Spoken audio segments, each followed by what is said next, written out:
Wasewadwani ngiyanibingelela nonke ngobonge kakhulu kubaba umfundisi uMpembe siyabonga umkhuleko asivulele ngawo izwi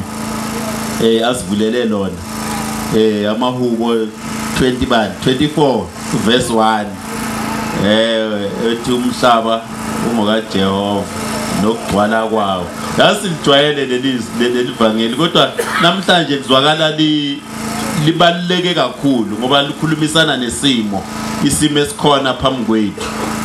kuyadabukisa kakhulu okwenzakalayo namhlanje yabona mangabe iBhayibheli liqala lisho njalo ukuthi umhlaba ungakaJehova nokugcwala kwawo ukutshela ukuthi nje thina sonke nayo yonke into egcwele kuyo singabakhe wonke umuntu mina ke ngiye ngathi into yokuqala kufanele siyenza ake siyeke ukubabiza ngamaganyana yabona nje ake siyeke ukuthi khona amakwerekwere ngoba ileyo nto eqala ukuthi kukhona abantu angathi bahlukile kunabanye ake siyeke nje singaphinde silisebenzisele igama leli into embi ke siyawajwayela lamagama amabi asetshenziselwa ukugcona abanye abantu noma ukugcona ezinye izimo kuze ukuthi noma sekwenziwa into embi egameni laleyo nto leyo kube ngazathi kuhle ngoba siqale ngokujwayela leyo nto leyo yabona nje sidinga izinto ezingekho right la eSouth Africa esiyimukelayo siyijwayele kube ngazathi zi right yabona nje ngifuna ukukhuluma ngalento yemali yeqolo yabona nje kubalula ukuthi kuthiwa imali yeqolo yabona nje mawucabanga kahle lento le ukuthi iqolo imali yabona ucabanga iqolo imali bese uqala ukuthi ke imali uthi iqolo uye ongumnini woqobo yabona ongumnini kusho ukuthi ungumnikazi walento ukuthi iqolo elale imali bese uyaqala uyacabanga ukuthi lenzeni leliqolo kuze kuthiwe yalo le mali masubheka kahle uyabona ukuthi inhlamba ukuthi imali yeqolo le kuyinhlamba le enkulu kodwa sikusho nje singanaki kushiwo ingane kushiwo umama kushiwo ubaba kushiwo umuntu omdala kwesikhathi kushiwo namalungu eParliament udumale kushiwo ikhansela udumale kushiwo nabefundisi udumale so ke asiqale nje ngokuthi siyeke ukusebenzisa izinto ezirong ngathi zi right ngoba ngelinye ilanga sizosidalela lokho esesinako namhlanje yabona uma ngabe uya kumthetho sisekelo wezwe umthetho sisekelo wakhelwe ikakhuluka ngingathi umthetho sisekelo wonke kodwa uchapter 2 okhuluma okuyi-Bill of Rights okhuluma ngamalungelo abantu ikakhulukazi wakhelwe phezu kuka Freedom Charter lapha abantu base South Africa bonke bahlangana eClip Town enye izitaba beyikhuluma ngakho konke ngangibale kuko konke kodwa ngifuna ukubalula le eqondene nale yenzakalayo ikhona into ethi iningizimu Afrika eyethu sonke noma yabo bonke abantu abahlala kuyona isho njalo nakumthetho sisekelo ku chapter 2 makhuluma ngeBill of Rights kuthiwa South Africa belongs to all who lives in it bheka underline lelithi ohlala kuyona ayithi ozalwa kuyona indaba engasho njalo ilokhuza ukuthi South Africa ingeyabo bonke abazalwa kuyona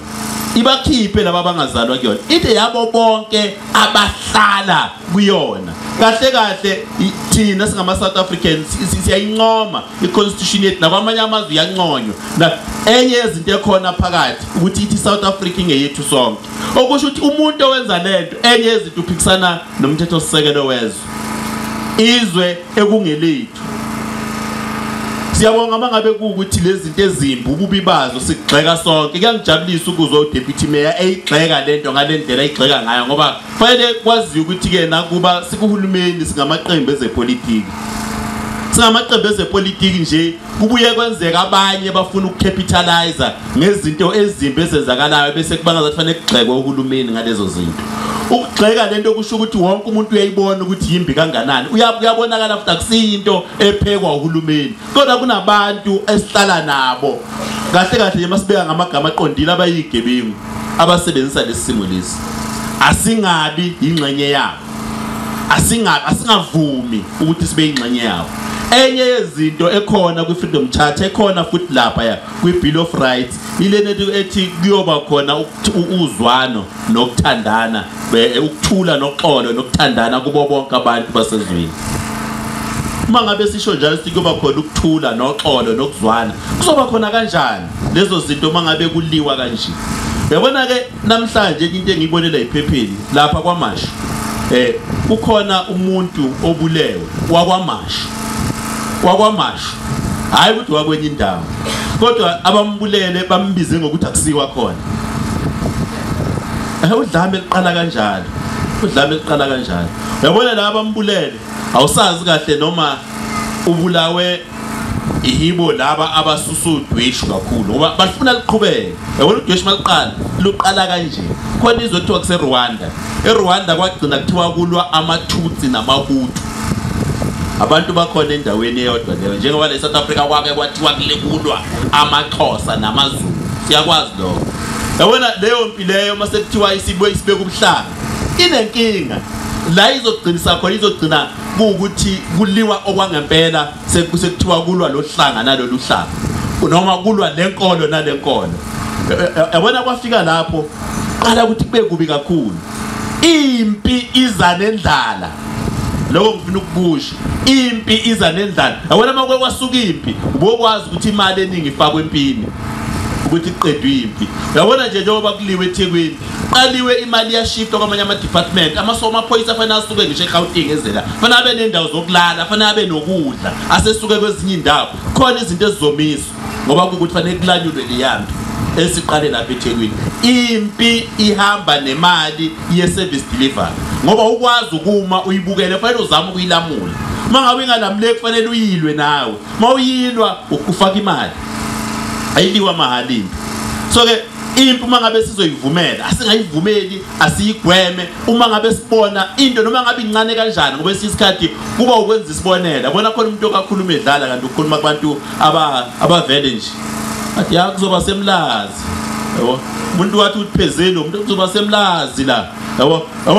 wena usho ngathi uyadlala khona osizakala uyababona abayagwaja manje mangifunda la kuthiwe emtshezi kuvalwe izitolo kuvalwa amasaluni la ngithi bona iningi laba abagundayo abaqashe ezingane zethu lezi ezisebenza emasaluni aba ngithi izitolo zethu ezethu awonje eBethani izitolo bakhona eBethani izitolo abasebenzisayo kwaku siyasazi kwakungesakabani siqashwe yibona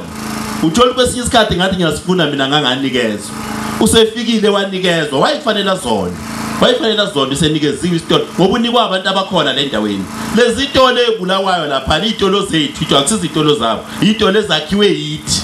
lezo tolo lezo so ke lento ngithi angikusho ngixile kuko ngokuzama ukuthi umphakathi wakithi wasokhahlamba wasewadwani angenzi lutho vele sithi asikhuze asifisa ukuyibona yenzeka le sifisa ukuyibona nje igcine khona le impilo iqhubeke makukhona nibabone ngathi banokwethuka banokwesaba please cethinisazise lesamakhansela kwaziswa amaphoyisa wathi sikuyumthetho wethu ufanele siye emaphoyiseni kuyobuza ukuthi enzani ngalento uma ngabe kukhona oqala amaqala ngoba asingalindi ukuthi kuze konakala bese sithi zolamula so ke ngithi angigxile nje kulolu daba ngoba lu daba olubalekile oluhlupha wonke umuntu eSouth Africa njengamanje siyethemba ukuthi ke masiqhubeka siyaphambili luzoya ngokuphela lugcine liphelile nya asengibuka nje iChiefs Nkosi yami silahlekelwa uKatsande madoda ngoba phela uKatsande waseZimbabwe ngithi uKatsande waseZimbabwe mangathi uyahamba uKatsande bazozenzela omanyisa la isizwini ngoba anginandaba nje nabadliwe ngo5-0 izolo khona nje laba esibazidala nabe ngifuna ukuthi sibahlule yabona bayozenzela lapha esizwini bakuthiwa sekhamba uKatsande yabona so engisho ukuthi ubheke alutho wena nje kukhona abadlali bebhola abangama foreigners khona odokotela la eMahosi bakhona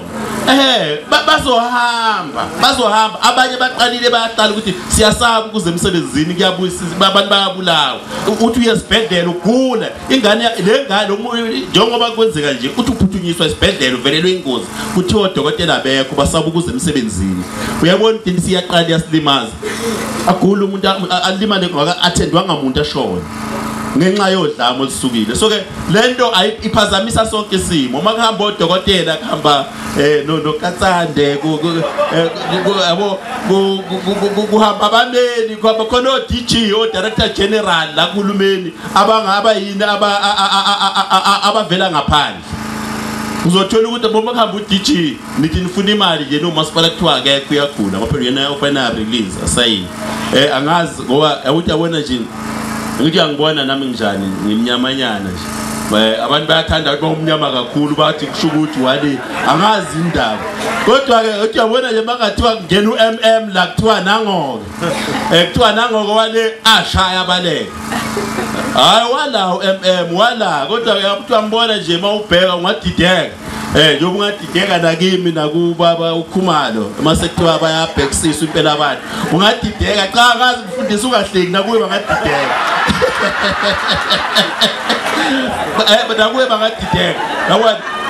ukuvela into la udinga umfundisi kuthiwa sesaba ukuphuma ngoba manje saba ukuzolimala egoli kuthiwa abantu akukhona abangasawagibela amabhayisikili ngoba kuthiwa amabhayisikili agitshelwa kakhulu amaZimbabwean agitshelwa kakhulu amaZambian ekseni amabhayisikili bangabe belokhu abanye bayajima ngawo abanye basuke bawagibela bemsebenzini beya lapho sekuthiwa ungaligibeli ibhayisikili ngoba uzophanjaniswa kuthiwa uye lo muntu yabona so lento nje into yimpi iphambanisa zonke izinto sekhonto efanele zenziwe asisahambi kahle ngendlela efanele kahle sonke singama-Afrika sonke kufanele sithandane sizwane akekho impi efanele ibhekiswe komunye ngenxa yokuthi uvela kuphi cha mphakathi besidlula nje kulodaba kahle namhlanje size ngo-IDP